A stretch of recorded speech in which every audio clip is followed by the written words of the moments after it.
నియోజకవర్గంలో చాలా చర్చ సాగుతూ ఉన్నది. బై ఎలక్షన్స్ వస్తాయంటూ కూడా.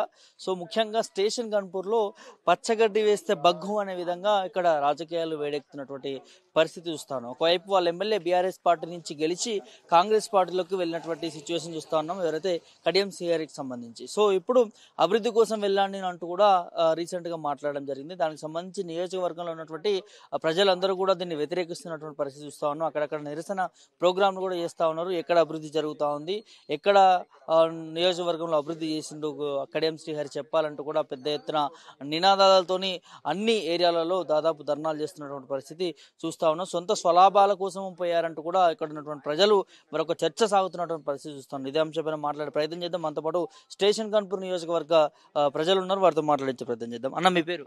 నా పేరు గొడుగు సంజీవరాజు. ఎట్లా చూస్తారు, మీ ఎమ్మెల్యే పార్టీ మారిండును, నియోజకవర్గ అభివృద్ధి కోసం చేస్తున్నాం అంటున్నాడు, ఏం జరుగుతుంది? పార్టీ కోసం అయితే, నియోజకవర్గం కోసం అయితే ఏం అభివృద్ధి అయితే చేయట్లేదు. ఇదివరకు కూడా ఆయన చాలా పదవులు అనుభవించిండు. స్టేషన్ గన్పూర్ అంటే ఆయనకు ప్రాణం అని ఇప్పటికి కూడా అంటాడు. ఏది అయితే చేసింది ఏం లేదు. ఇప్పటికి కూడా ఆయన సొంత కూతురు కోసం పార్టీ అవకాశాల కోసం మారిండు తప్ప నియోజకవర్గానికి అయితే అభివృద్ధి చేయడానికి అయితే కాదు. ఆయన చేసినవి ఈ పనులు ఉన్నాయి, ఇవి ఉన్నాయి అంటే నిరూపించమనండి. ఆ రోజు కూడా సోడిచపల్లిలో కూడా కేటీఆర్ సభలో అమౌంట్ ఇచ్చినా కూడా కుడి కాలువ కోసం శాంక్షన్ అని ఆయన ప్రశ్నించినా కూడా కేసీఆర్ ఇచ్చిన అభివృద్ధి. కాకపోతే ఇప్పుడు రేవంత్ రెడ్డి చేశాడు. మేము కాంగ్రెస్ నేను అభివృద్ధి చేయడానికి పార్టీ మారాను అన్నాడు, కానీ ఏ పార్టీ మారిండు? అదే బీఆర్ఎస్ కార్యకర్తలు అందరూ కలిసి కట్టుగా పని చేసి ఉపాసం ఉండకుండా వాడవాడ తిరిగి గల్లి గల్లి తిరిగి ఇంటింటికి తిరిగి ఆయన కోసం ఫుల్ కష్టపడి ఈరోజు గెలిపిస్తే ఆయనే పోయి కాంగ్రెస్లో చేరిండు. ఏ కార్యకర్తలకు కూడా తెలియకుండా పార్టీలో చేరిండు. అభివృద్ధి అని ఇప్పుడు చెప్తాను, కానీ అభివృద్ధి చేయడానికి చెప్పడానికి సిగ్గుచేటు ఆయన. అదే ఎందుకంటే అభివృద్ధి ఏముంది? ఇప్పుడు ఆయన కాంగ్రెస్ పార్టీ పోయిండు, 14 సంవత్సరాలు పదవులు అనుభవించిండు, ఎక్కడ చేసింది ఏం లేదు. డిప్యూటీ సీఎం ఇచ్చినా ఏం చేసేది లేదు. ఇప్పుడు ఏమంటాడంటే డిప్యూటీ సీఎం ఉన్నప్పుడు నేను ఆ నియోజకవర్గానికి మాజీ ఎమ్మెల్యే నన్ను అడుగు పెట్టొద్దు అని చెప్తే నేను అడుగు పెట్టలేదు అన్నాడు. నువ్వు డిప్యూటీ సీఎం కదా, ఒక ఎమ్మెల్యే చెప్తే మీరు ఎట్లా ఆగుతారు? నీకు హోదా సీఎం తర్వాత ఒక సీఎం, నువ్వు ఒక ఎమ్మెల్యే చెప్తే మీరు ఎలా ఆగి నియోజకవర్గానికి అభివృద్ధి చేయకుంటున్నారని నేను ఇది ఒక ప్రశ్న అడగవలసి. మరి ఇంతకు ఏ పార్టీలో ఉన్నాడు? కాంగ్రెస్ లో ఉన్నాను కూడా ఫుల్ ప్లేజ్ గా చెప్పట్లేదు కదా. స్పీకర్ కూడా నోటీసులు ఇచ్చినట్టున్నాడు, సమాధానం చెప్పాలని చెప్పి ఒక అంశం చూసినాం. మరి కాంగ్రెస్ లో ఉన్నాడా, బీఆర్ఎస్ లో ఉన్నాడా, ఏ పార్టీలో ఉన్నాడు? ఆయన ఏ పార్టీలో లేడు. కాంగ్రెస్ లో ఉన్నామని చెప్తే కాంగ్రెస్ పార్టీ నాయకులు తరిమి తట్టేటట్టున్నారు. బీఆర్ఎస్ అని చెప్తే బీఆర్ఎస్ వాళ్ళు కూడా బెదిరించి తట్టేటట్టున్నారు. ఆయన ఏ పార్టీ అని చెప్పుకోలేకుండా అటు అయోమయంగా ఉన్నాడు అంతే.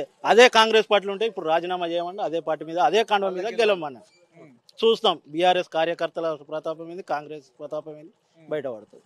పోటీ వచ్చే ఎలక్షన్ అంటాడు. ఇప్పుడు మళ్ళా వచ్చి ఎవరన్నా వచ్చి నీకు ఈ పదవి ఇస్తా అంటే తప్పకుండా చేస్తాడు ఆయన. ఆయనకు రాజకీయం లేనిది వేస్ట్, ఆయన బతకలేడు కూడా. గడికొక్క పార్టీ మారుతాడు. టీడీపీలు ఉన్నప్పుడు బీఆర్ఎస్ పోయినాక కాంగ్రెస్, రేపు ఇంకా బీజేపీ వస్తే బీజేపీలో కూడా పోతాడు. ఆయన సొంత అవసరాల కోసం తప్ప నియోజకవర్గానికి అభివృద్ధి చేయడానికి అయితే లేదు. పదే పదే మీడియా ముందు అదే మాట్లాడుతున్నాడు. నేను నా సొంత స్వలాభాల కోసం కాదు, నా సిద్ధాంతం కాదు, నియోజకవర్గ ప్రజల కోసం, వాళ్ళ అభివృద్ధి కోసం, వాళ్ళ శ్రేయస్సు కోసం, నేను ప్రాంత అభివృద్ధి కోసమే తప్ప నేను వేరే ఏ పార్టీ పోను, ఎక్కడ లేని నికార్స్ అయినటువంటి నాయకుడిని ప్రజల కోసం పనిచేస్తున్నా అని చెప్పి మాట్లాడతాను. ప్రజల కోసం పనిచేస్తున్నా అన్న ఎమ్మెల్యే గారు కడియం శ్రీహరి గారు మొన్న రీసెంట్ గా కుడి కాలువ ఓపెనింగ్ చేద్దాం వాటర్ వస్తున్నాయని దొంగసాటుగా గుట్టలెంబడి తాటికొండ విలేజ్ నుంచి దొంగలెంబడి పోయి అక్కడ ఒక ప్రోగ్రాం పెట్టుకున్నాడు గుట్టలల్లా. అదే రైతుల కోసం మన ఊరియా కోసం పోయి కొట్లాడుతుంటే గన్పూర్లో రైతులు ధర్నా, రోడ్డు మీద ధర్నా చేస్తే ధర్నాను కాదని అవతల నుంచి చిన్న పెండాల నుంచి తప్పించుకొని పోయి సభ పెట్టిండు. అదే రైతుల కోసం వచ్చి మరి నేను ఇప్పిస్తా, ఇంకా మీకు 10 టన్నులు కావాలన్నా 20 టన్నులు కావాలన్నా నేను ఇప్పిస్తా, నా బాధ్యత, మీరు అట్లా ధర్నాలు చేయకండి, మీరు రైతుల కోసం ఉన్నా నియోజకవర్గం కోసం ఉన్నా అని చెప్పాలి కదా. దొంగసాటంగా పోయి ప్రోగ్రాలు చేయడం అవసరం ఏముంది తనకి? ఇక నియోజకవర్గం మీద అభివృద్ధి ఉంది, నేను అభివృద్ధి చేస్తా, నాకు ప్రేమ ఉన్నది, నా మంచితనం అని చెప్తాడు, కానీ ఏది లేదండి. ఏమైనా 2 నెలలు అవుతుంది, మరి ఏం లేదు, ఒక్కటి కూడా చేసింది లేదు. రైతులకు రైతు బంధు పడ్డదా, లేకపోతే యూరియా దొరికిందా, కళ్యాణ లక్ష్మి వచ్చిందా? దేని గురించి కొట్లాడుతుంటే తను, దేని గురించి కొట్లాడుతుంది? యూరియా కష్టాలు రైతులు పడుతుంటే వచ్చినట్టుగా మీడియా ముందు మాట్లాడుతున్నాడు. ఒక్క బస్తా కాదు, ఇప్పటికి కూడా ఇంకా ఫ్రీ కాలేదండి. ఎక్కడ దొరుకుతుంది? ఇవాళ కూడా ఆల్రెడీ గన్పూర్లో ధర లొల్లి అవుతూనే ఉన్నది. యూరియా ఎక్కడ కూడా దొరకట్లేదు.